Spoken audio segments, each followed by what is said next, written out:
একটা রাজনৈতিক দলের ইভালুয়েশন ইরেগুলার অ্যাক্ট জনগণ দেখে না কোর্ট এটার বিচার করবে?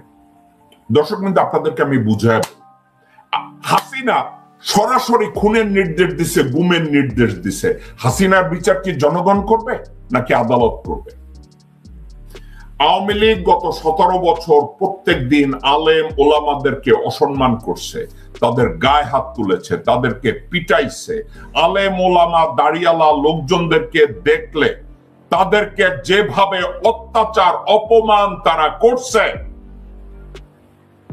আলেম ওলামাদেরকে যত অপমান করছে, কিন্তু যেই অরিজিনাল নির্বাচন বা ভুয়া নির্বাচন আসলেই তারা মাথায় একটা টুপি দিছে, হাতে তসবিহ নিয়ে আসছে। আপনাদের খেয়াল আছে না? বিএনপি এখন ঠিক ওই কাজটা করতেছে। বিএনপি এক্স্যাক্টলি ওই কাজটা করতেছে। এখন জনগণ দেখছে আওয়ামী লীগের নিষিদ্ধ এবং আওয়ামী লীগের নিবন্ধন স্থগিত, এগুলা দেখে বুঝছে যে জনগণ তো আমাদেরকে আর ভোট দিবে না। এখন গত 2 দিন ধইরা মির্জা থেকে শুরু কইরা গোরখদ কাব্বাস, আব্দুল আউয়াল মিন্টু, সামাও বাই,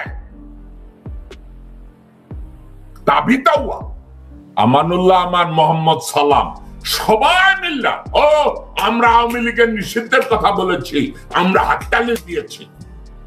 এই মানদার গাছে ধৈরা পুটকির মধ্যে 3টা লাথি মারা উচিত এসব হারামজাদা মুনাফিক ফাসিকদেরকে।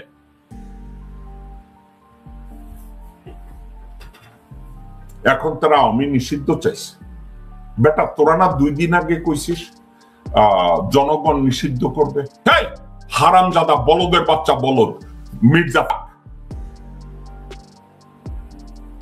জনগণ দেশের সংবিধান লেখাপড়া করে নাই। জনগণ অপরাধের বিচার করবে না, বিচার করবে কোর্ট, বিচার করবে আদালত, বিচার করবে জাজরা, নিরপেক্ষ। জনগণ কেমনে সিদ্ধান্ত নিবে ভারতীয় দল আওয়ামী লীগ নিষিদ্ধ হবে কি হবে না?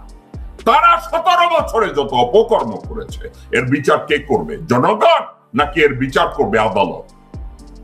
না দেশের বিচার ব্যবস্থা? হনুমানের বাচ্চা হনুমান মির্জা, আওয়ামী লীগ নিষিদ্ধ হবে কি হবে না জনগণ সিদ্ধান্ত নেবে। How you stupid as!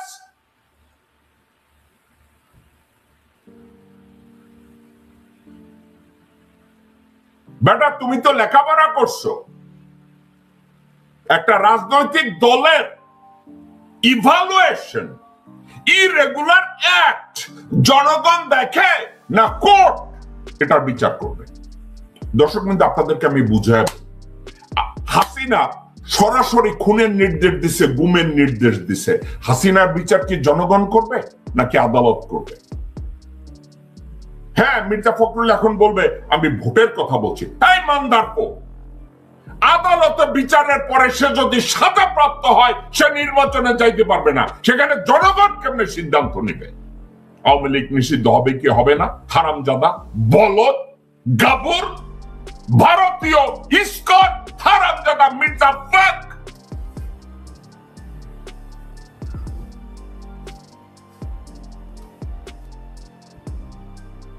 দর্শকবৃন্দ, বলদ বুঝায়, আমাদের দেশের লোকজনরা বুঝে যায় বলদের মতো।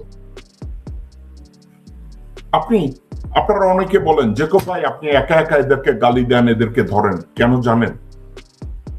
আপনি ধরেন আপনার এলাকার বিশাল ব্যক্তিত্ব রাজনীতিবিদ, আরে বাবা হেডামালা আছে কইরা কম যে ভাই আপনি তো অনেক বড় নেতা, জেকব মিল্টনের সাথে কথা কইবেন, আমরা ইন্টারভিউর ব্যবস্থা করি। আমি ওপেন বললাম আপনাদেরকে, তাদেরকে বলবেন যে আপনারা জেকব মিল্টনের সাথে ইন্টারভিউতে বসবেন, আপনারা আমার হইয়া বাজি ধরবেন যে আপনারা জেকব মিল্টনের লগে যাবেন। শিক্ষার বিপরীতে শিক্ষা, তথ্যের বিপরীতে সতথ্য, আইনের বিপরীতে আইন। জেকব মিল্টন আপনাদেরকে গালি দিবে না। আসেন, ওপেন ডিবেটে আসেন। আসবে না, কি বলবে জানেন? জেকব মিল্টন গালি দেয়, আসলে গালিটা উদ্দেশ্য না, এরা আমার সাথে আলোচনা আসবে না একটা কারণে, আমাকে বলদ বানাতে পারবে না। ওরা মোদি হইয়া যাবে, ওরা মোদি হইয়া যাবে, এই জন্য তারা আসবে না। ওরা মোদি হয়ে যাবে আমার সামনে আসলে, ওরা অমিত শাহ হয়ে যাবে।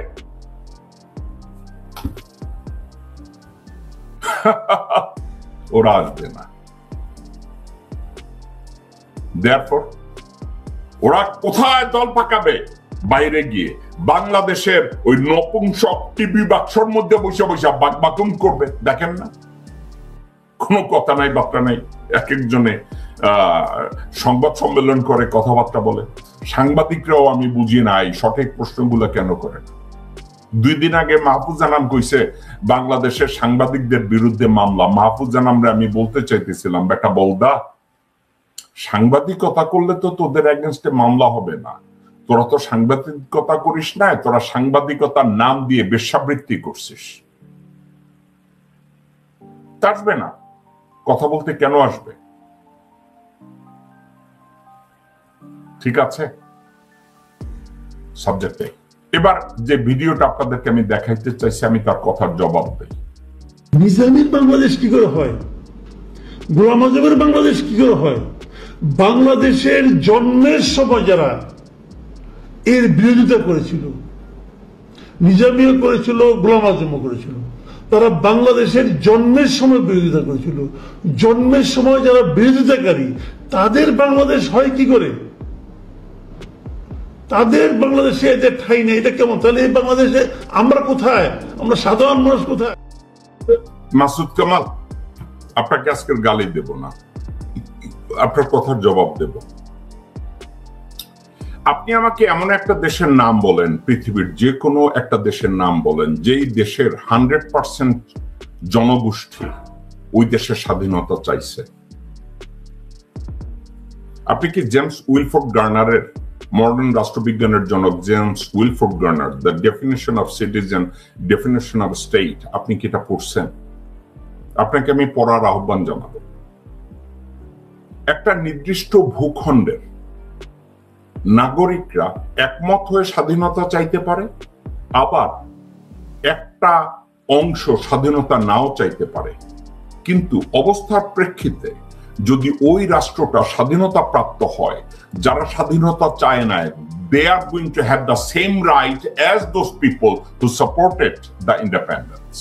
বাংলায় বলি, জেমস উইলফোর্ড গার্নারের মতে একটা নির্দিষ্ট ভূখণ্ডের সব অধিবাসীরা একত্র হয়েও স্বাধীনতা চাইতে পারে, আবার বিশাল একটা অংশ স্বাধীনতা চাইবে, ক্ষুদ্র একটা অংশ স্বাধীনতা চাইবে না। কিন্তু অবস্থার প্রেক্ষিতে ওই দেশ যদি স্বাধীনতা প্রাপ্ত হয়, তাইলে যারা স্বাধীনতা চাইছে আর যারা চায় নাই, দুই গ্রুপেরই সমান অধিকার থাকবে। এটা আমার কথা না, জেমস উইলফোর্ড গার্নার বলেছে। নিউ ইয়র্ক টাইমসের এক ভদ্রলোক আছে, খুব সম্মান করি, একজন বিজ্ঞ সাংবাদিক, যার বালের যোগ্যতাও আপনার নাই। ভদ্রলোকের নাম থমাস ফ্রিডম্যান, মরিন দাউ, ইজে ডিয়ন, এদের লেখা পড়েন। আমি শুনেছি আপনি খুব কষ্ট করে লেখাপড়া করেছেন। আমি জানি আপনার বউ চলে গেছে আপনার বন্ধুর সাথে, আপনি মানসিকভাবে খুব বিকলাঙ্গ। এই মুহূর্তে যে কথাবার্তাটা বলেন, তাতে কিন্তু প্রমাণ হয় না যে আপনি লেখাপড়া করেছেন। আমার মনে হয় না আপনি লেখাপড়া করেছেন। এক আর দুই, একটা কথা মাসুদ কামাল, আপনাকে আমি যা বলতে বলছি, রাষ্ট্রবিজ্ঞানের সংজ্ঞা দিয়ে আপনাকে আমি যেটা বুঝালাম, এটা বোঝার বোধগম্যতা আপনার ভিতরে আসবে না। কিন্তু তারপরে আর একটু বোঝানোর চেষ্টা করি আপনাকে মাসুদ কামাল। খুব একটা ক্ষুদ্র উদাহরণ দিয়ে বলি। অনেক সময় দেখা যায় স্ত্রী পরকিয়া করে, এখন স্ত্রী প্রেগনেন্ট হয়েছে, একটা বাচ্চা হয়েছে। এখন বাচ্চা হওয়ার পরে স্বামী বলে এই বাচ্চা আমার না, অর্থাৎ ওই সন্তানকে অস্বীকার করছে, কিন্তু আসলে সন্তান কি? এই বাবারই। বাবা বলছে এই সন্তান পরকিয়া যার সাথে বউ করে তার। বউ বলে ওকে আমরা কোর্টে যাব, কোর্ট যে যাওয়ার পরে কোর্ট তাদের ডিএনএ টেস্টের অর্ডার দেয়, বাবার ডিএনএ টেস্ট করায়, বাচ্চার ডিএনএ টেস্ট করায়। টেস্ট করানোর পরে দেখা গেল যে বাচ্চার বাবা আসলেই স্বামী। তখন ওই বাচ্চাটা কি বাবাকে বাবা ডাকবে, নাকি বলবে তুমি তো কইছো আমার বাবা না, তুমি আমার বাবা না? এটা হবে? মাসুদ কামাল, আপনার বউ আরেক বেটার লগে গেছে, এই জন্য সব সন্তান কি বাবা ছাড়া থাকবে? পাইছেন কি সব ধান্দাবাজি কথাবার্তা? জামাত ইসলামী বা গোলাম আজম বা মৌলানা নিজামী বা মুজাহিদ বা কাদের মোল্লা বা আল্লামা দেলোয়ার হোসেন সাইদি, ওনারা যদি স্বাধীনতা না চান ফর আইডিয়ালস, তাদের নীতিগত দিক থেকে তারা স্বাধীনতা চায় নাই, কিন্তু অবস্থার দৃষ্টিতে পরিস্থিতিতে সার্বিকভাবে বাংলাদেশ স্বাধীন হয়েছে। জেমস উইলফোর্ড গার্নারের ভাষা অনুযায়ী, তার তত্ত্ব অনুযায়ী, ইভেন অ্যারিস্টটলের তত্ত্ব অনুযায়ী, প্লেটোর তত্ত্ব অনুযায়ী, থমাস ফ্রিডম্যানের ব্যাখ্যা অনুযায়ী তারাও সমানভাবে বাংলাদেশের নাগরিক, ঠিক যেমনি আপনি আর আমি বাংলাদেশের নাগরিক। তাদের সমান অধিকার আছে বাংলাদেশের রাজনীতি করার, এবং তাদের 100% বলার অধিকার আছে যে গোলাম আজমের বাংলাদেশ, কারণ গোলাম আজম জন্মসূত্রে বাংলাদেশের নাগরিক। আপনার মতো বালছল কেমনে সাহস পায় এগুলো নিয়ে কথা বলার জন্য? এনাফ স্টাডি ছাড়া, এনাফ লজিক ছাড়া কিভাবে? আপনারা কি এগুলো জানেন না মাসুদ কামাল? আরো একটা কথা, ডক্টর মোহাম্মদ ইউনূসকে আপহোল্ড করুন। ডক্টর মোহাম্মদ ইউনূসকে আপনারা আপহোল্ড করুন, সম্মান করুন, সাপোর্ট করুন, চ্যারিশ করুন, অ্যাপ্রিসিয়েট করুন। আজকের কথাটাকে আমি আর বাড়াবো না, আমি এখানেই শেষ করব।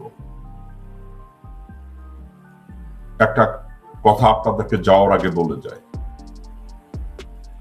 আমার মা বলতেন, দাঁত থাকতে দাঁতের মর্যাদা বুঝে না মানুষ, দাঁত পড়ে গেলে বুঝে যে আমার দাঁত নাই। ডক্টর মোহাম্মদ ইউনূস আমাদের দাঁত, ডক্টর মোহাম্মদ ইউনূস আমাদের চোখ, ডক্টর মোহাম্মদ ইউনূস আমাদের ব্রেইন, ডক্টর মোহাম্মদ ইউনূস আমাদের আইডিয়ালস, ডক্টর মোহাম্মদ ইউনূস একজন প্যাট্রিয়ট বাংলাদেশী। তাকে রেসপেক্ট করুন। আপনার যোগ্যতা নাই, আমার যোগ্যতা নাই তার মতো হওয়ার, কিন্তু তাকে সম্মান করব, তাকে ভালোবাসবো, তাকে ধারণ করব, তার পক্ষে দাঁড়াবো। তারপরে আমাদের দেশে গিয়ে যাবে। দেশের জন্য কাজ করা, এটাই তো কাজ করা। আননেসেসারি ফেসবুকে এসে আপনার জঘন্য ছবি, শাড়ি পরে, পেন্টি পরে, স্যুট পরে একটা ছবি দিয়ে আসছে। ডক্টর মোহাম্মদ ইউনূস সম্পর্কে দুইটা ডায়লগ দেন, মানুষ ইজ্জত করবে। জঘন্য কিছু বেটি আছে আমার ফ্রেন্ড লিস্টে, এই জঘন্য হারামজাদি বেটিরা যখন কথা বলে মনে হয় জুতা দিয়ে আমি পিঠে আছি। এই জঘন্য বেটিদের ছবি দেখায়, জাহান্নামী কতগুলো ইতর। ডক্টর মোহাম্মদ ইউনূসকে, তার আইডিয়ালসকে সামনে ধরে একটা পোস্ট দেন, ডক্টর ইউনূসকে সমর্থন করে একটা কথা বলেন, এবং বলার পরে বুকে হাত দিয়ে গর্বের সাথে বলতে পারবেন যে ডক্টর ইউনূস বাংলাদেশকে গড়তে চেয়েছে, আমি ওই ইনিশিয়েটিভের মধ্যে সমর্থন করেছি, আমিও একজন যোদ্ধা। দর্শকবৃন্দ, ভালো থাকুন, সুস্থ থাকুন।